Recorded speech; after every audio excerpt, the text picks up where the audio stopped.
So just like the title says, YouTube scares me, and it scares me a lot. I want us to talk about it because, I think a lot of creators feel, but don't always talk about how scary it is to be a creator on this platform. It sounds funny to me, because someone who has his own YouTube channel, and I also, shameless plug, run a creative agency called A Random Creative, where I help other creators like manage their YouTube channels, their creation process, packaging, titles, thumbnails, and distribution. And with the large team that I have a very strong understanding that there's a lot that goes on behind the scenes. If you're a solo creator, if you're an aspiring creator who's just starting, this can be very intimidating. Let's think about it I like to tell my clients that there are 3 types of creators. So you have the aspiring creators, hopefully like yourself, watching a video like this because you want to be a creator, you're interested in the creator economy, you're interested in content, you love storytelling, you're artsy, you feel like there's something that you have that you want to create to share value or entertain people on the internet.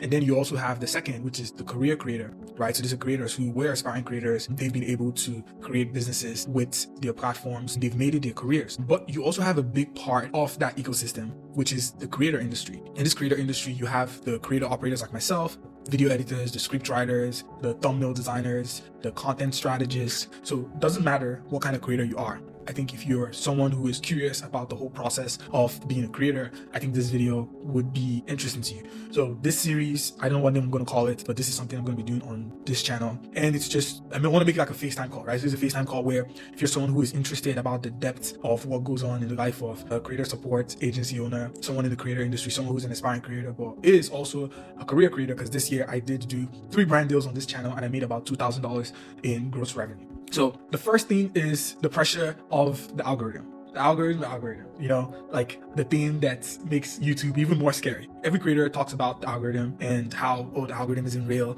or just post your video. The algorithm is real. It's real. Every creator knows that it's real. And it's that mysterious force that decides if people want to see your videos or if they just vanish into the black hole. You post a video, it gets 20 views. You post another video, it gets 1,000 views, right? And then you're asking the algorithm, you're like, hey, algorithm, why did the video get 20 views? And why did the other one get like 200, right? But I think it feels like you constantly have to find the perfect balance of like what you want to create, what you think people would want to watch. And the algorithm is like, okay, I'm going to give you views. Oh, here are views. Go create this one again. I think you're asking yourself, like with this video, and before you upload a video, you're asking yourself, will this video get views? Will anyone even want to see this? Like, this is great content, but will YouTube get it to people that need to see it? And that pressure is very intense, right? It can do a lot. Now, I want to paint you a picture. Think about the fact that like I'm doing this algorithmic dance, right? And I'm doing it not just for myself, but I'm doing it for every single creator. So the fact that like if you're a solo creator and you're trying to figure out how to make the algorithm make sense, keep watching, because hopefully this video is helping you so far.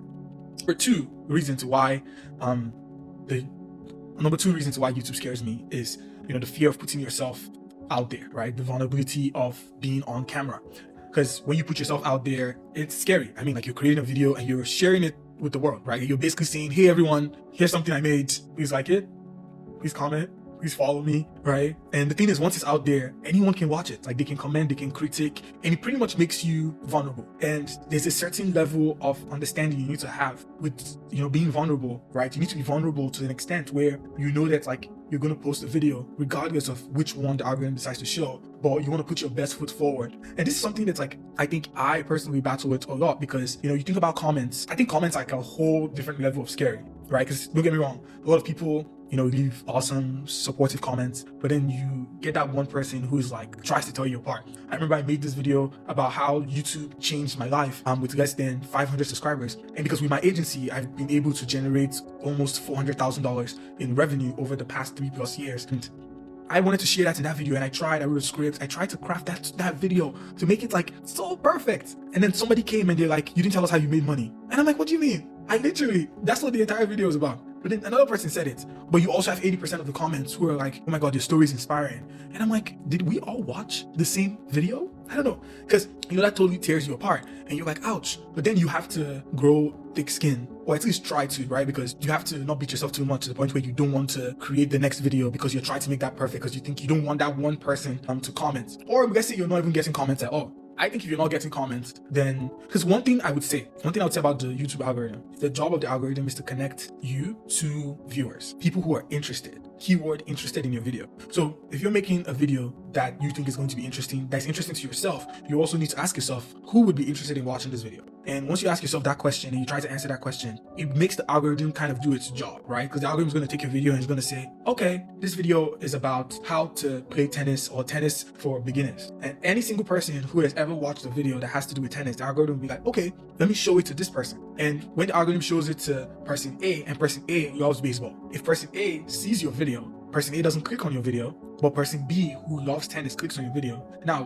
person A sees your thumbnail and they click on the video and they see your title and it's like, oh, I'm a beginner. I want to learn how to play tennis. Or maybe person A, who plays baseball, also wants to learn how to play tennis. Now, that person knows that, okay, if you're a beginner, if you've never played tennis before, because the truth is, person B, who already plays tennis, might not need a beginner video, except he's very curious, right? And depending on who sees that video and how many minutes they watch your video, do they click on your video, that's what's going to contribute to if your video gets seen more and more. And I think, I remember working with a client one time and they posted a video and the comments were so brutal, right? And something they had said was misinterpreted, right? So maybe intentionally or not, like who knows? But anyway, they still had to show up after that fiasco for the audience. So if the algorithm doesn't take your video to the very first person, which is the person who plays baseball, or let's say the baseball person, the person who's interested in the tennis video is shown not in the first 10 people because YouTube feels like you haven't optimized, right? So you didn't write if it was a beginner, intermediate, advanced, learn tennis in 60 seconds and the people didn't want to click on it. It just means that you need to keep trying. So the next video, you need to figure out how to target it more. Because what happens, and this is the reason why I always advise people to keep posting, especially clients, is what happens after you're posting every single video is that one of those videos, you're going to get it right. Practice makes perfect. So you're going to keep practicing and you're going to hit that mark. And the moment you hit that mark, you're going to get to a point where it's like, why did this video just hit 20K views? And then you're going to have this flood of new people that are interested in that particular video, which if you have played the game right, they're also interested in the 200 videos that you've been making for the past 3 years that have been getting 20 views. And now your entire channel skyrockets because now you gain 50,000 followers or 50,000 subscribers off of one video. And now those people have so many videos because now the algorithm has been able to find the right people and it's going to keep showing those people your other videos, which will start compounding, right? The law of compounding. So with YouTube, I think having thick skin is super important because it's going to challenge you.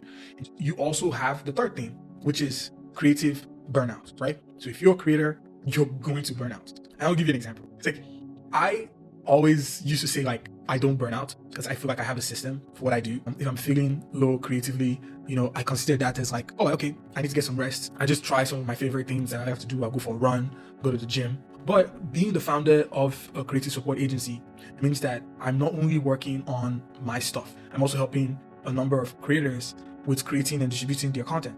So I'm often thinking along several verticals all at once. And what I realized is I do get burnt out because I do have moments where I've created so much before even creating for myself that I just get burnt out. And I'm not doing as much as I would like on my personal YouTube, but because I'm doing that across board for clients, it gets exhausting. So not to mention that, YouTube has a way of making you feel like you need to post to stay relevant, right? Which is amazing, but also exhausting, right? Because remember the algorithm, this video you're watching right now is me saying, fuck it to this guy. You see this guy, the big camera, the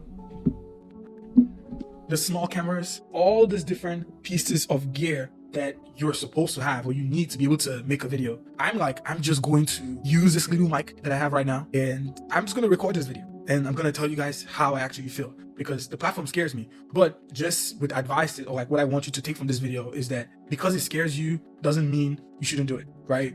A client and a friend of mine has a saying called do it afraid. So if you're afraid to do it, do it. Be a baby, learn. That's the starting point for most of us. It's when I started making videos, even making YouTube videos, I still feel like I'm a baby. It's I might know how to make a damn good film. It's if we look at my film over there, award-winning film, by the way, I will put the link in the description. I want to make a film. I feel great at it. I don't think I'm a baby, but I don't think I'm an adult, right? For YouTube videos, I might not be a baby, but sometimes I still post a video because you're not in control of what people want to watch. And you might have the biggest dreams. Not all your dreams are going to be big. I think let's remember that not all dreams are supposed to be big. Sometimes dreams are supposed to be petite, right? They're supposed to be tiny. But I think sometimes my team and I, we have this great idea and, we have to pass it through several tests to make sure it's really good and we help the creators that we're working with, and the audiences. You don't even want to see the dashboards, right? So what the brainstorming sessions look like within the agency. By the end of the day, you just have to show up and do the work. And I totally understand you thinking that you have to be a master of every single thing. You have to learn the filming, you have to learn the editing. For this video, I would probably not do any edit or maybe minimal edits at all, right? I want to just record this with my laptop and just show y'all that to get a video out, if you have something to say, just say it. And that leads me to one of my last points, which is as you go on this journey or when you're thinking about YouTube, is the fear of failure and success. I think this is a weird one because the fear of both failure and success, I know like it sounds strange, but hear me out. There's the fear of like, what if I put in all this work and it doesn't go anywhere? But then there's also the fear of what if it goes somewhere, right? It's like, what if you post that video and it blows up and suddenly, there's more people watching? Like, are you really ready for that? Like, I always ask myself, like, some people are attention whores, right? Some people love the attention, but like a lot of us, especially creators, we don't really love the attention. But if you ever have that fear, right? It's like, you want success, but when you think about what comes with it, it becomes a little bit overwhelming. And then it stifles you, right? It makes you not want to take that step because you're afraid of whatever outcome can happen. I don't know if you guys have ever seen that Spider-Man meme that says like, with great power comes great responsibility. I think that's something I want you to keep in mind. If you want the power of the YouTube algorithm to favor you, if you want to share and build a community of people who, care about, I think understanding that fear exists, but doing it afraid, right? Doing it regardless is super important. And, lastly, I'll tell you why, even though YouTube scares me, I love it anyway. It's like I absolutely do. And I think the first thing under this is the fact that like YouTube changed my life. I hope you go into, I'm going to link it in the description, but I hope you go into that video that I talked about how YouTube changed my life with less than 500 subscribers. And right now I'm at, I think, 813 subscribers. So this is the cue to subscribe to the channel.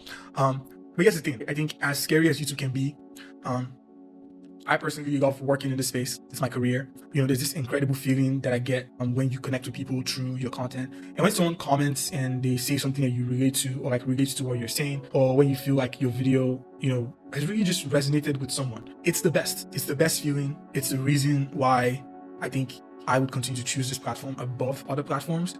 And that's why I keep doing it. So, it feels weird, scary. YouTube is like a thrilling adventure that I honestly can't get enough of, and even though I take some time off and concentrate on other clients, I think one of my biggest challenges, especially going into 2025, is to make sure that I'm giving this channel a lot more attention, even if it's just making conversations like this. So if you're an aspiring YouTuber, you're a creator, you're someone who's thinking about starting a channel, maybe this video helped you to feel a little less lonely in this craziness that is YouTube, right? Like you're going and you're scrolling through the platform and like you're consuming all these different contents and people are telling you, oh, do this, do that, do this, do that, do this. Oh no, like you should put the text on your thumbnail here. No, you should smile on your thumbnail. No, you should have a straight face because Mr. Beast has a straight face on his. If you relate to any part of this or you have your own YouTube fears, definitely like drop a comment, stuff that would probably help me too on this journey. And like I said, don't forget to like, subscribe. I hope you enjoy this format. I definitely will be doing more of this, and yeah, talk soon. Bye.